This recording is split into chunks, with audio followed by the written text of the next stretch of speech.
Bonjour Herman, comment ça va? Ça va bien, merci Jésus. Ça me fait vraiment un plaisir de te voir à Ah nouveau. ben pareillement, tu sais, on fait cette interview-là particulièrement pour couvrir mon sens égoïste de vous rencontrer, puis de faire un épisode de A Day in the Life of an Agility Enabler. Puis quelle meilleure façon de le faire, c'est de passer un moment ensemble, puis de te connaître un peu à travers cette occasion spécifique que tu me permets d'avoir. Merci d'être là aujourd'hui, Herman. Ça me fait vraiment du plaisir, Jésus. Bon, mais écoute, sans tarder, Herman, je connais un très petit peu partie de ton parcours professionnel. Et pour ceux qui regardent la vidéo, j'aimerais savoir quels sont les éléments marquants qui t'ont amené à devenir le Scrum Master ou le Agility Enabler que tu es aujourd'hui. Pourrais-tu nous raconter un peu? OK, parcours. Bon, c'est, je dois penser un peu d'où je viens. Je viens d'Argentine, déjà à 15 ans ici. Et à Euh, Montréal, hein? 15 ans à Montréal. Je dirais, je n'ai pas un parcours à TI comme des fois ça arrive souvent de développeur vers un Scrum Master ou coach. J'ai fait des études plus dans l'administration des affaires. Et puis, à mon arrivée ici, j'ai eu une occasion de travailler dans une équipe, dans une entreprise, dans la volet plus TI, quelque chose qui m'intéressait beaucoup, mais ce n'était pas vraiment mon domaine. À partir de ces moments-là, j'ai eu les désirs de poursuivre un peu plus mes études et je suis rentré à nouveau à l'université pour faire des certificats après maîtrise qui étaient, même si c'était en gestion, axé sur la gestion, c'était beaucoup aussi sur les TI. Donc, à ces moments-là, avec beaucoup dans une maîtrise, des fois, on lit, surtout maîtrise en sciences, on lit beaucoup de documents scientifiques. Euh, je me souviens bien la quantité énorme de documents qui parlaient sur la gestion des projets TI et le séchec qu'on a vécu depuis des années 80 avec la réussite des projets, toujours axé sur les fameux trois axes des scopes, des seuils chantiers et budget. Je dirais, suite à ça, j'ai eu l'occasion de faire un projet supervisé dans une organisation ici, avec une équipe aussi TI, dans côté modélisation de données. Donc, j'étais plus dans les concrets opérationnels. Et là, changer d'entreprise, j'étais analyse de données, analyse d'affaires, analyse de données, vraiment TI, analyse fonctionnelle. Et puis, après quelques années, j'ai eu l'occasion de prendre en charge une équipe et devenir chargé des devs. L'agilité, on commençait à attendre déjà des années le Scrum. Et puis, dans cette organisation, on avait commencé avec les virages agiles. Et à la première opportunité, j'ai levé la main pour faire un virage de l'équipe vers l'agilité en essayant le cadre Scrum. Ça, OK. c'était pas mal mon début. Après certaine expérience là-bas, j'ai décidé de poursuivre mon parcours professionnel de façon plus autonome. Donc, j'ai eu un certain mandat dans différents clients qui vont m'amener bien sûr à gagner en expérience. Mais bon, je dirais le chemin, ça poursuit, ça continue. Je crois que c'est un long chemin encore à parcourir. Wow! Et merci. Fait que, puis, tu seras surpris. Ça, c'est la 18e interview que nous faisons. Puis, il y en a pas mal de gens qui ont des parcours assez divers, en fait, qui ne viennent pas nécessairement de l'informatique, du TI, et que, comme toi, ben, on finit pour venir en aide à des êtres humains chez les organisations. Puis, merci pour ça, Herman.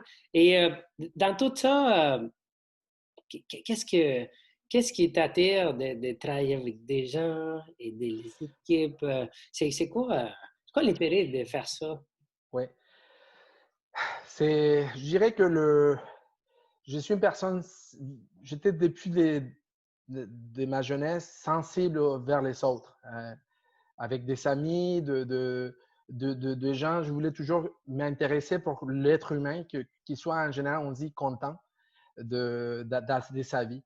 Donc, je crois le rôle qu'on a comme dans l'Agile, c'est les virages qu'on a fait.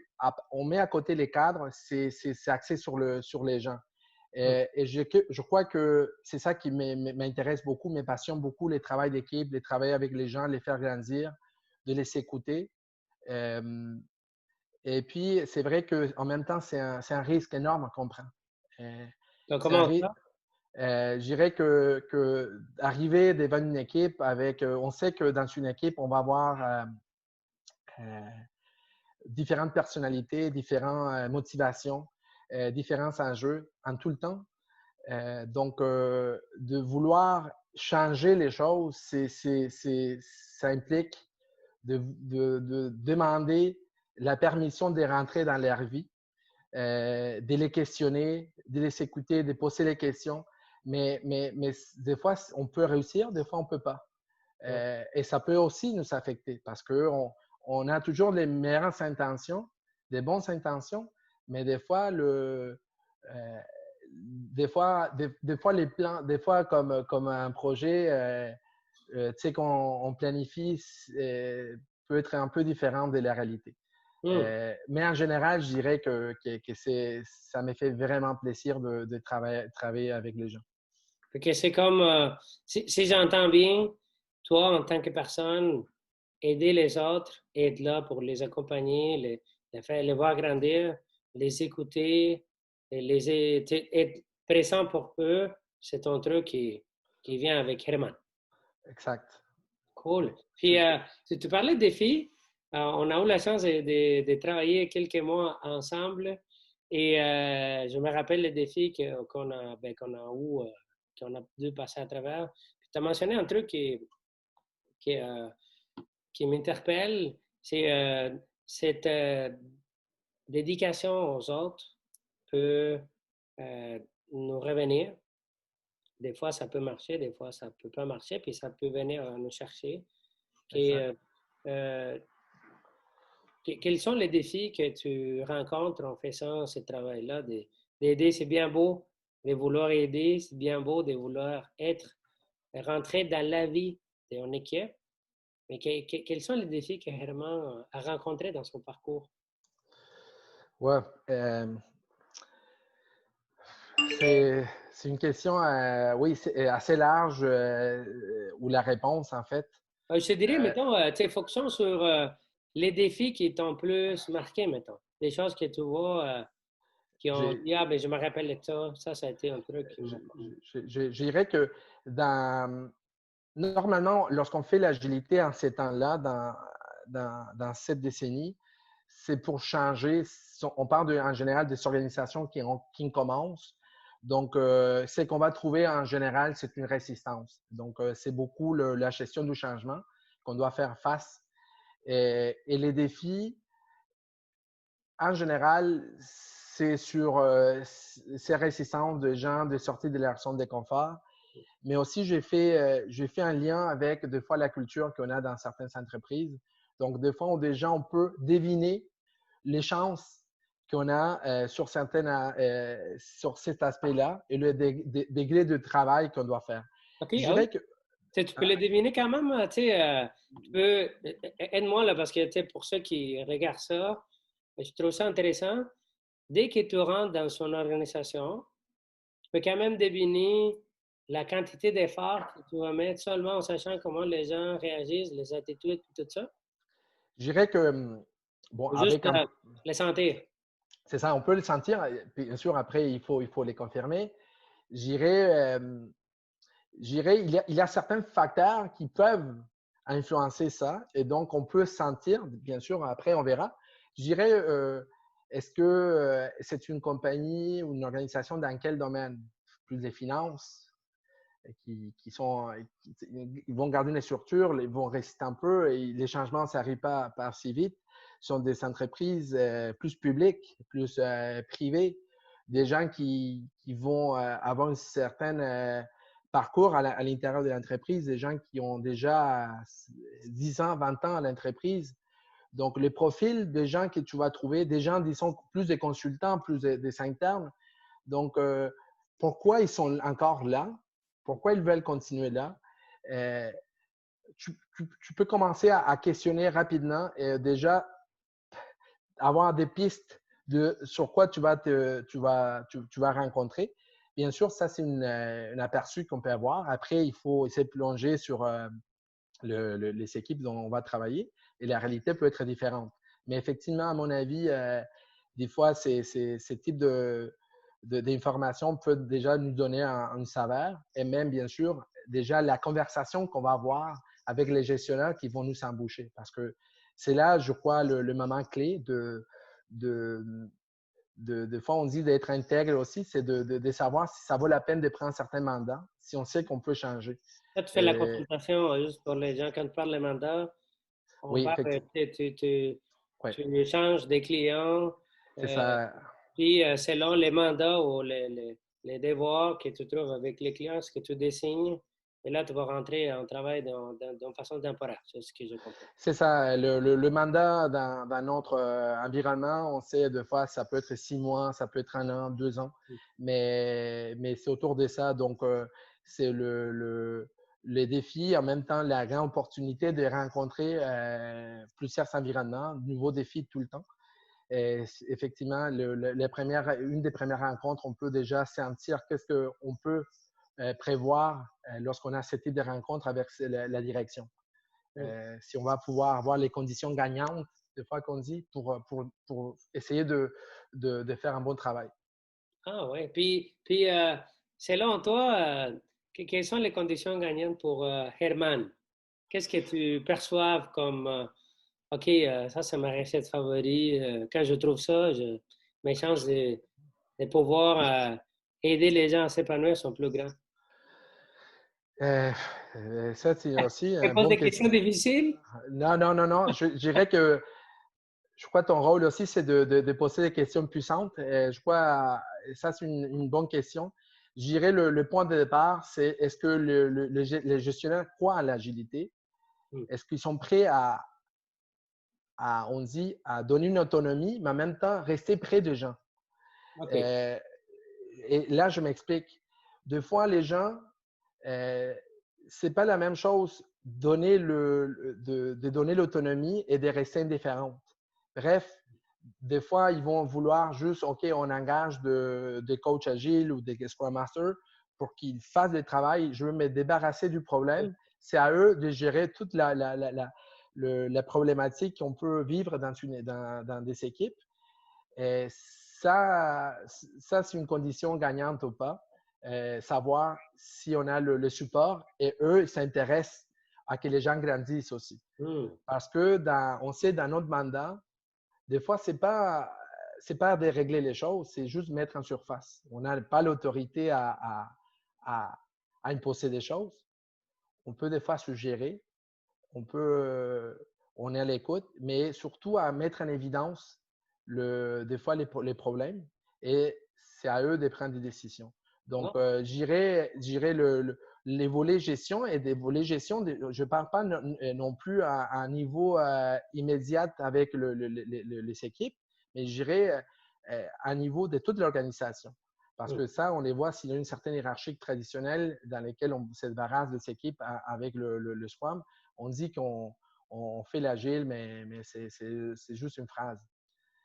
Donc, ça, c'est un point, je trouve, fondamental. Et tu as parlé, mais merci, Herman, tu as parlé de certains éléments qui sont comme, tu sais, quand on embauche un Scrum Master, je pense que c'est pas super clair que ce qu'on embauche, c'est quelqu'un qui va venir à créer la conscience, à rendre visible, à provoquer probablement ce qui est en dessous de par-dessous la couverte, puis que les gens ne veulent pas voir ou qui ça fait longtemps qu'il est là, mais qu'on n'agisse pas là-dessus. Puis, en plus de ça, de trouver un certain balance avec la gestion pour pouvoir les accompagner, puis les aider à aider à grandir leurs gens. Et je trouve ça intéressant que tu fasses cette mention-là parce que c'est pas nécessairement ça ce qu'on nous décrive dans nos descriptions des postes quand on nous embauche. C'est pas Ouais. nécessairement ça Non, qu'on nous dit, mais finalement, tu le mentionnes, puis ben, je pense que c'est clé pour qu'on puisse faire la suite, puis pouvoir arriver au résultat pour lequel on nous embauche. C'est livrer la qualité, avoir des services qui fonctionnent et augmenter les revenus, etc. Mais tout ça, sans avoir ce que tu mentionnes, c'est comme pas possible. exact. Si, juste pour ajouter quelque chose, si on regarde juste les descriptions de postes, on dirait que c'est beaucoup copié-collé dans l'industrie. Si on regarde juste la proposition de c'est quoi notre mandat, je Mhm. dirais que même si on a beaucoup de descriptions, je ne sais pas si on réfléchit vraiment à chaque phrase.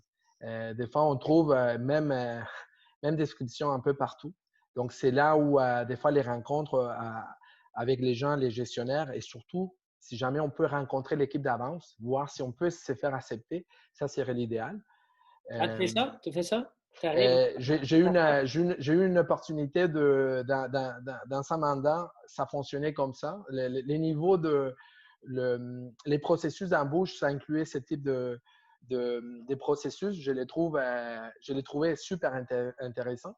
Mais en général, ça ne passe pas comme ça. C'est peut-être personne des ressources humaines, par la suite, ou des gens plus techniques Gestionnaire, ou oui, c'est ça. gestionnaires, etc. Ouais. Fait que la relation, tu sais, on parle ici de relations, ce que j'entends de ton côté, c'est de pouvoir accompagner les gestionnaires et les gens. Et pour ça, ça prend une certaine relation. Puis l'importance de voir tu sais, qu'il y en a en fit avec eux, c'est comme clé pour pouvoir avancer. Oui. Puis merci pour ces détails-là. J'aimerais, ça m'amène à la prochaine question, puis juste pour gérer le temps, il nous reste à peu près comme 10, 15 minutes. Ah, ça va vite. Et oui, ah ouais, ça passe vite.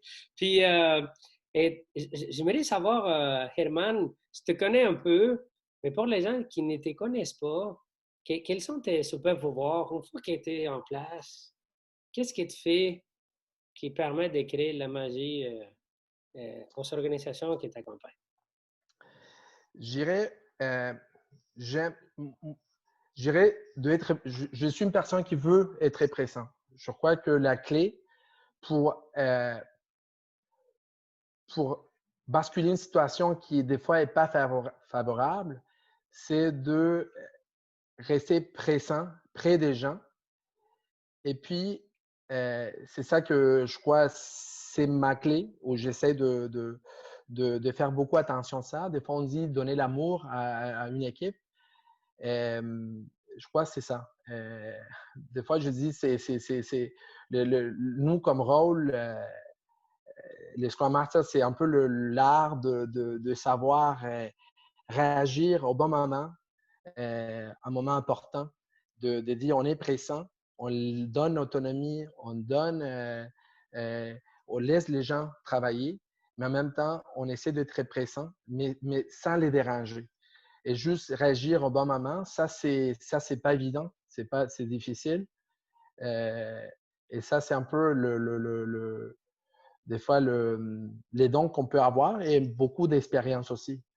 Donc, beaucoup d'expérience. C'est clair que l'expérience joue un Si rôle important. j'entends bien, c'est ton expérience et aussi ta capacité d'être présent pour, à travers ta présence, donner de l'amour aux gens. Donner l'amour, les aider, essayer de les faire grandir, essayer de résoudre des problèmes, de les écouter.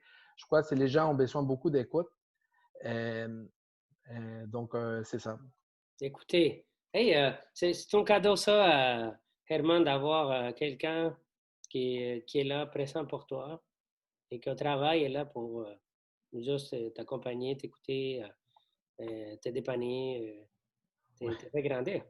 exact. Je trouve ça beau. Puis, en même temps, je me demande, mais qu'est-ce qui motive Herman à faire ça? Parce que l'effet de travailler avec des êtres humains peut être très beau et très dérangeant des fois. Il y en a beaucoup de défis. Tous les êtres humains, nous sommes tous différents. Qu'est-ce qui te fait t'es levé tous les matins et vouloir continuer à faire ta job de Scrum Master? Aussi, question puissante. Je dirais, ça évolue. Des fois, c'est une chose, des fois, c'est une autre. Des fois, même, je ne sais pas. Donc, des fois, je n'ai pas de réponse. En général, mon réflexe, je dirais, c'est je vais essayer de le dire comme ça. J'aime beaucoup quand les gens ne font pas une distinction entre un lundi et un vendredi au travail. Euh, des fois, je comprends parce que aussi je les vis. Bon, bien sûr, on ne peut pas être au top tous les jours, mais quand les gens arrivent les vendredis, ils disent enfin vendredi, comme on va avoir la paix, ici c'est la souffrance. Mm.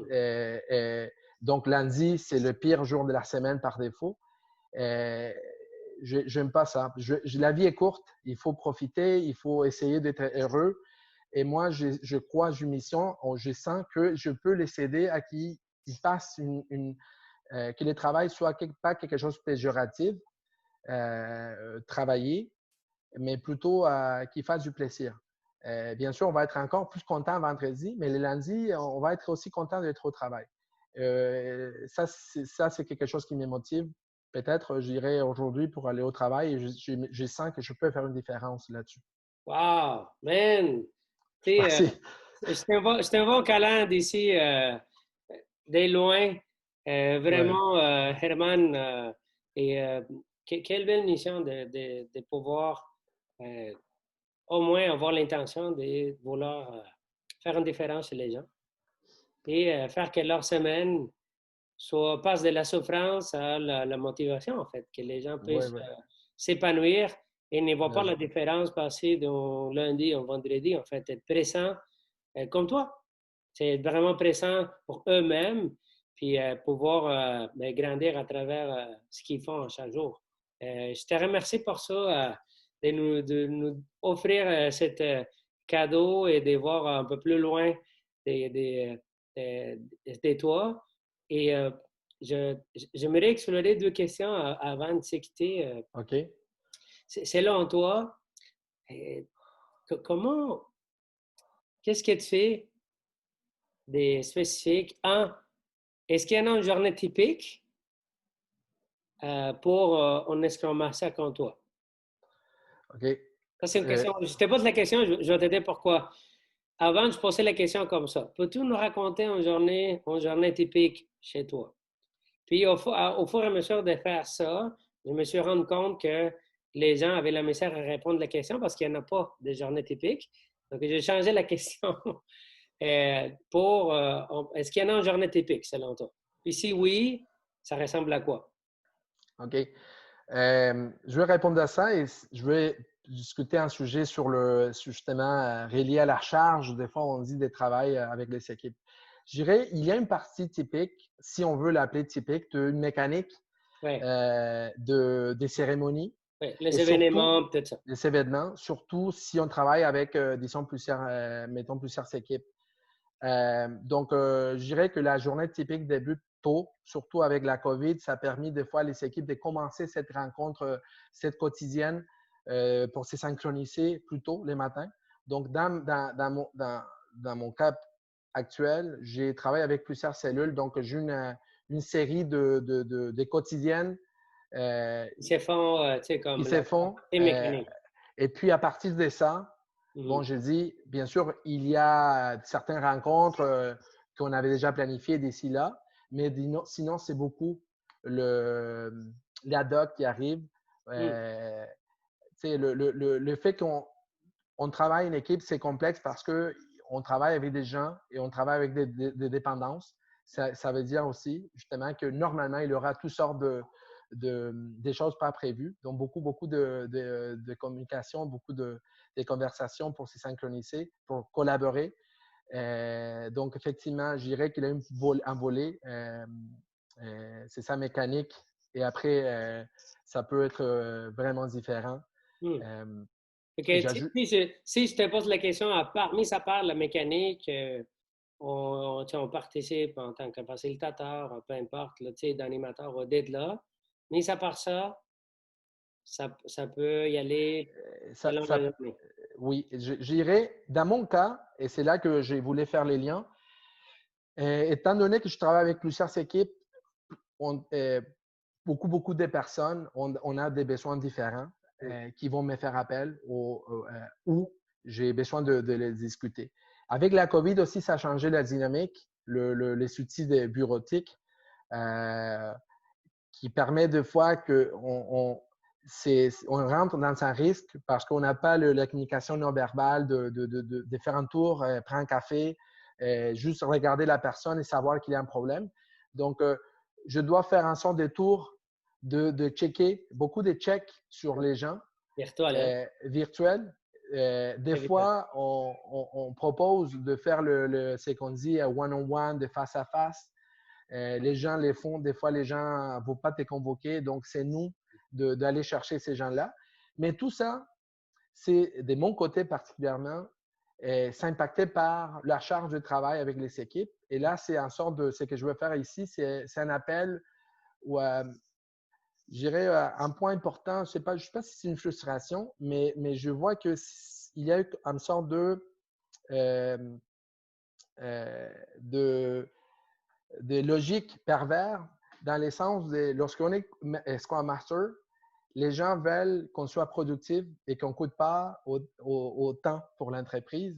Donc, ils veulent des fois que notre travail soit divisé parmi plusieurs équipes pour Hum. devenir, disons, rentable. Et là, ça impacte sur le degré d'amour qu'on peut donner, le degré d'accompagnement qu'on peut faire. C'est comme Euh, si tu me permets, l'image qui m'est venue en tête, c'est comme si un parent, on le dise, bon, là, tu as 4 enfants, divise l'amour en 4. exact. Puis Exact. voilà. Et tu les divises pareillement parce qu'ils sont tous pareils. OK? Exact. Et tu as 4 enfants. Fait que Ouais, ils n'ont pas de besoin spécifique. Divise l'amour en 4. c'est ça. Puis dans la vraie vie, on sait que ça, c'est pas C'est ça. Donc, possible. c'est ça. Et là, je pense, qu'est-ce que ça fait une journée typique? Oui, j'ai travaillé avec beaucoup de gens. Donc, étant donné que peu importe, peu importe peut se passer, je me rends compte que la journée peut commencer ici et partir vraiment hier Hum. parce qu'il y a forte chance, étant donné le contexte actuel de mes mandats, qu'une chose pas prévue arrive rapidement, OK. sans l'avoir prévu. Fait que si tu confirmes que, mis à part la cérémonie, il n'y en a pas en journée typique. Non, non, non, c'est clair Voilà. que non. Bon, une autre que nous ajoutons à la liste. Puis, avec ça, et, euh, et Herman, et avant de se quitter, je voulais te dire merci de l'opportunité que tu me donnes de faire cette interview-là. Je tiens à te dire que tu es quelqu'un de très, très fort travailleur. Tu travailles des fonds. J'ai eu la chance de te côtoyer en entreprise et de te voir en action. C'est quelqu'un qui cherche tous les angles pour être présent avec les gens. Et je pense que ça traverse l'écran l'intérêt que tu mets pour être là, pour partager l'amour qui est condensé en toi avec les gens, pour les voir grandir. Je voulais te remercier pour vouloir seulement avoir ces missions-là, offrir l'amour aux gens, puis rendre leur vie moins souffrante en Ouais. entreprise, puis le faire tous les jours, c'est pas évident. Et je voulais te dire merci pour ça, puis Mais, l'occasion. oui, en fait, c'est moi qui te remercie. Je crois que je te l'ai déjà dit dans plusieurs opportunités, je crois, dans les passés, j'ai du plaisir avec toi parce que des conversations avec toi, ça me challenge beaucoup.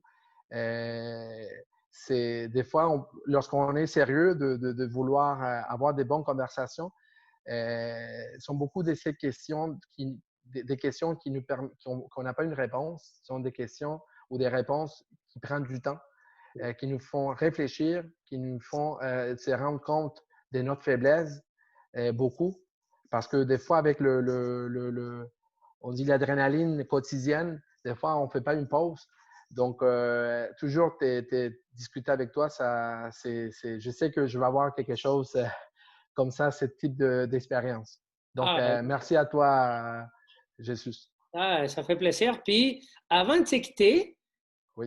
un mot d'encouragement pour ceux et ceux qui regardent ça, qui sont là devant l'écran, puis disent, mais, tu sais, j'aime ça aider les gens, j'ai une facilité pour être entouré à côté des gens, puis j'aime ça, offrir l'amour, puis les accompagner, mon écoute, je suis bon.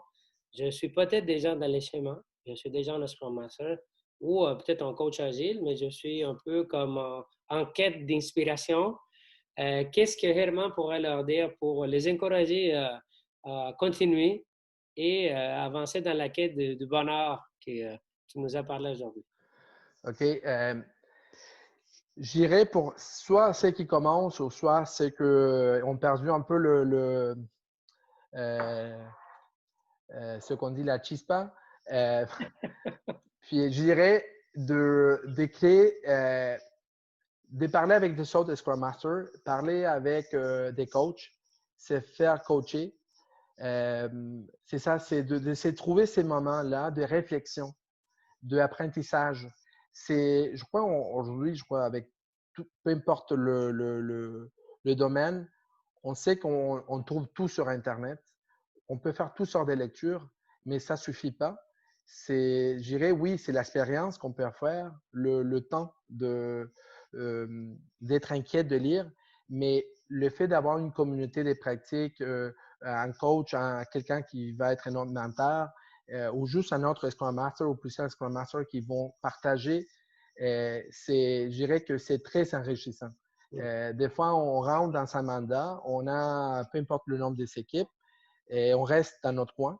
Et je dirais que non, il faut lever la tête et dire, OK, si jamais ça n'existe pas dans l'organisation, créer cette communauté, aller s'approcher avec les autres Scrum Masters. On a toujours quelque chose à apprendre et à partager.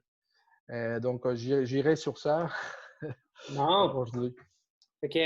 Merci, merci Herman. Encore une fois, je t'envoie un câlin ici, même si on est à Montréal. J'espère que Ouais. après la COVID, ben, on va se voir en personne. Merci beaucoup encore une fois. Puis bientôt. À bientôt. Merci. Bye bye. Merci.